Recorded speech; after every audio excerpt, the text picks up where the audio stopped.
காந்தியின் சொற்களே நம்மை வழிநடத்துகிறது. மனீம தலைவர் கமல்ஹாசன். காந்தி பெருமகனாரின் நினைவு நாளில் அவர்தம் சொற்கள் நம்மை வழிநடத்துவதாக நடிகர் கமல்ஹாசன் தெரிவித்துள்ளார்.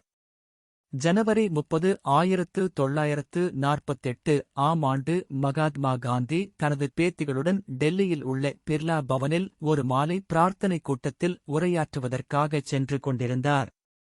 மாலை 5:17 மணியளவில் இந்து தேசியவாதியான நாதுராம் கோட்சே என்பவர் மகாத்மா காந்தியை சுட்டார். 3 தோட்டாக்கள் மகாத்மாவின் மார்பை துளைத்தன. சம்பவ இடத்திலேயே மகாத்மா இறந்தார். இந்நிலையில் மகாத்மா காந்தி என மக்களால் அழைக்கப்படும் மோகன்தாசு கரம்சந்த் காந்தியின் 76வது நினைவு நாள் இன்று நாடு முழுவதும் அனுசரிக்கப்பட்டு வருகிறது. தலைவர்கள் பலரும் மகாத்மா காந்திக்கு அஞ்சலி செலுத்தி வருகின்றனர். அதன்படி காந்தி பெருமகனாரின் நினைவு நாளில் அவர்தம் சொற்கள் நம்மை வழிநடத்துவதாக நடிகர் கமல்ஹாசன் தெரிவித்துள்ளார். இட்லு குறித்து அவர் வெளியிட்டுள்ள ட்விட்டர் பதிவில், தான் வாழும் சமூகத்திற்கு பாடுபட்டவர் உண்டு. தேச அளவில் தொண்டு செய்ய எழுந்தோர் உண்டு.